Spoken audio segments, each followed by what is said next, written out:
Yo, what is up guys? It's the Goblin and welcome back to another Fortnite tips and tricks video. In today's video, it's going to be 12 simple tips to make you improve at Fortnite instantly. Now, some of these tips are going to be very simple, which you probably already know. Some of them are stuff that you're probably going to be learning for the first time, but then again, these are simple, so I'm going to be going through them fairly quickly, and hopefully you'll take at least a couple of these, apply them to your gameplay, and improve instantly at Fortnite. If you guys could, hit that like button, I would really appreciate that. Let's go for 150 likes. That would be absolutely amazing. You guys have been killing the like button on my latest videos, and of course subscribe to the channel if you guys are new and not already subscribed. The rate that we're growing at is absolutely amazing, and we're on that road for 100,000 subscribers. We're up over 80,000 now, and I'm just so excited and so blessed and happy to be doing this, making this Fortnite content, and for you guys to be enjoying it. So if you're new and not already subscribed, make sure to if you're signed into your YouTube account, click that subscribe button or make an account and subscribe. I would really appreciate that. And let's talk about this. So first of all, let's get through all of these tips. They're in no particular order. These are 12 simple tips that will improve your game, and I think that each and every single one of these are important in their own right. Now, the first tip is to get your reps in at tilted towers. Now, this applies to any player, whether you're a good player, whether you're a beginning player. I mean, once you learn the basic mechanics of how to move, tilted towers is the place to go. I recently started using a different controller. Sometimes I'll take like a day or two off of playing, and when you come back, you want to get those reps in and play your warm-up games. Go to tilted towers, have warm-up games, make sure your shotgun shot is on point. And if you're a more beginning player who wants to get good at the game, the best way to get good at the game is to go to tilted towers. You might get destroyed a couple times, but it's going to make you better because you're going to get in fast engagements rather than spawning out in the open, wasting 10 minutes before you find someone and having them beat you in that gunfight. You can get quick reps in, learn how to build, learn how to take shotgun fights on, long range fights, everything. Tilted towers is the place to go for if you're an advanced player, if you want to make sure your shot is on for that day before that maybe you squad up, play a couple warm-up games. And if you're a beginner or more casual player, it's definitely the way to improve the fastest rate, getting your reps in at tilted towers. My next tip is to use meta weapons. Now, what I mean by this is I see a lot of players that will love to use certain weapons that just really aren't good in this meta. Now, maybe if you're a god at it, these weapons could be good. Weapons I'm talking about mostly are hunting rifle. That weapon is, for the most part, on PC, there are some people who are godlike with it. For the most part, you're going to do better with a real original sniper rifle, bolt action, maybe even a semi-auto. Another one is hand cannon. I find that weapon, ever since they added the damage drop-off, sure, it doesn't have bullet drop-off, but the damage at range doesn't do as much. There's not too much of a use for those weapons. You only have 5 inventory slots. Fill them up with 3 to 4 weapons of your choice that are going to help you consistently in gunfights. I usually do an AR, 2 shotguns, and then at the end maybe I'll have a 2 different healables, maybe 2 shields, or a shield or a med kit, and then a sniper, something like that, or an RPG. Use weapons that are in the meta and that are going to give you the best bang for your buck, and that's what I would say for that tip. Next tip, organize your loadout. This one kind of goes with the last one, but I see a lot of people that get lost in their loadout. It does take time. You have to do it every single game. I wish there was a way for it naturally just to go in, or by voice command or something, but that's not, we don't have that technology, or at least not in this game yet. So you can see, this is the way I organize my inventory every single time. I go AR into a shotgun, into another shotgun. Now that third one could be maybe an RPG sometimes. And then my last one, the reason why I put certain things is I put the assault rifle first. That's the one you're going to be using the most. Put the shotgun second. Easy swaps between the AR and the shotgun. And for the AR and the sniper, I can easily swap between those two by going the other way. Now this is more important for console players. As far as PC players, make sure you know and understand your key bindings, but organizing your loadout while it takes a second can save you a lot of time, save you gunfights where you're getting lost, and help you win that. Next tip is to crank your headset. People should never be sneaking up on you in this game if they're at all moving or sprinting.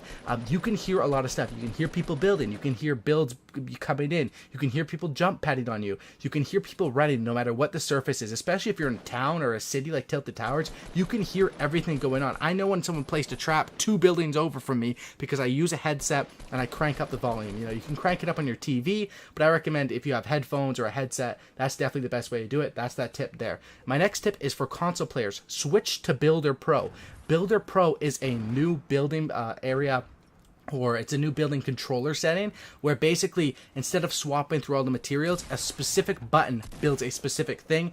It just came out. A lot of people are still learning it now, but the thing is that you might be fine using the old one now, but in a month or two, once everyone's learned this and everyone's adapted, you're going to be behind if you're not on Builder Pro. So why it might be uncomfortable to use right now, you're going to want to switch over to that and to learn and master it. I've been doing that the last couple of days. I really do think it is the way to go, and it is a way to build fast on console like you're on PC.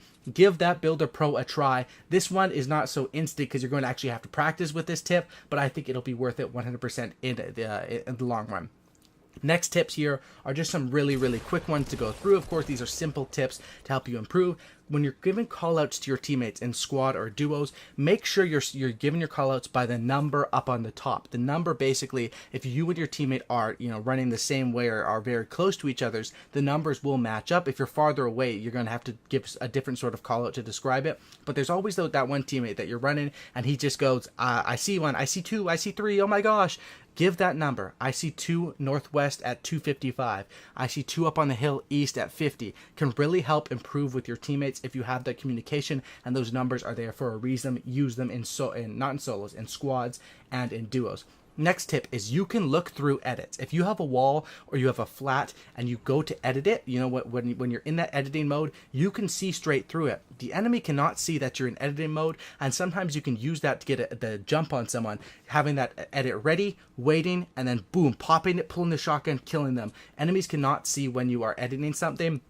And it's definitely the way to, if you're in a battle, you're on one side of the wall, the enemy's on the other. Instead of just breaking down that wall, if you place the wall, you actually have the advantage because you can edit into the gun, boom, pop a person. It does take a little bit more practice and is more advanced, but the enemy will never see it coming unless they're a super smart player. Most of the time, people even get me with that one, and I don't see it coming. But it is a way to pop people in the head, get that quick edit in, and that's probably the number one edit I would say to practice. Next tip here is to hunt for shields and heals. I see people that don't do this enough. They're 75 health, and they think that's fine. They're running around.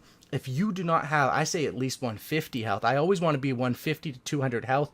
Be hunting for shields and heals. As soon as my health goes down, say I'm at 100 shield, but I have 20 health, I'm hunting. I'm not trying to take gunfights at that. I'm trying to hunt for bandages, for medkits, for stuff to heal up. The way that you can do that is, of course, you could get it off of an enemy, but you probably don't want to take a fight. So check buildings, listen for chests. You can always hear chests, and if you know locations on the map, if you know chest locations in the area where you're landing, this shouldn't be too hard. Hunt for shields and heals and play to your health and play to your shield level. If you're 75, you don't want to take as many engagements as if you are 200. You basically want to double down when you're strong and play more defensive when you are weak. Next tip, this is a pretty obvious one, but it is for more beginner players. When you're farming, when you're using your pickaxe to hit trees or stuff like that, hit the blue circle. It makes it to destroy the material twice as fast to destroy the tree. You're also getting double the material. Well, it's not really double. It's because you're going twice as fast. You're getting double. Basically, hit the blue. Pay attention. It's sort of like a mini game within the game. It can also help you to have your aim ready. It's kind of like an aim trainer in the middle of the game. Hit the blues while farming. Next tip is to aim better. Crouch while shooting assault rifles every single time. If you watch a good player, crouching while shooting assault rifles will make them more accurate. It's a pretty obvious tip, but it definitely is one that can help you. And with shotguns, it's not as big of a deal, but with assault rifles, you always want to be crouching and not really moving to have the tighter spread and the better accuracy on your bullets. Of course, another thing that affects that is how good the variant of your weapon is, whether it's a blue or a common or uncommon, that can matter as well. Next tip is that when you're jumping up and down, in most video games, you're most accurate at the top of your jump. And this comes into huge in shotgun fights. Shotgun fights are usually in the city where you're jumping up and down, taking a shot, jumping. You want to be pulling the trigger at the apex of your jump. When you're at the top of that jump, right before you're about to come down, pull the trigger. Your spread will be a little bit more accurate with those shotguns, and that should help you from, everyone knows those times where you hit for 7 with the pump or you hit for 16 with the tack. If you want to hit for more consistent numbers, aim dead center at the middle of their head area because you need to get that headshot for a high damage, and also make sure that you're shooting in the middle of your jump or when you're on the ground, not as you just start the jump, because that will have you a little bit more inaccurate. And my last tip here, the 12th and final simple tip, go to supply drops. I never went to them when I was beginning player, when I was beginning, because I was scared people would be around them, and I was worried that that, you know, they might not have anything good. Unless you have a Scar, an RPG, and you're fully shielded up, in that case, I'd say probably use supply drops as bait. You can go to supply drops. You can see them happening up in the sky. You can build a base on the ground and just simply wait for the drop to fall. Nice and cozy, like a gift on Christmas from Santa, into your base. Free supply drop, and that can really give you the loot that you need sometimes to take it to the end and get that victory royale. Hope you guys did enjoy this video. Of course, some of you guys will know a lot of these tips. These are simple tips to help you improve at the game. Thanks for watching. Subscribe to the channel if you guys are new. Drop a like on this video. That would be absolutely amazing, and have a great night, and I'm out. Peace.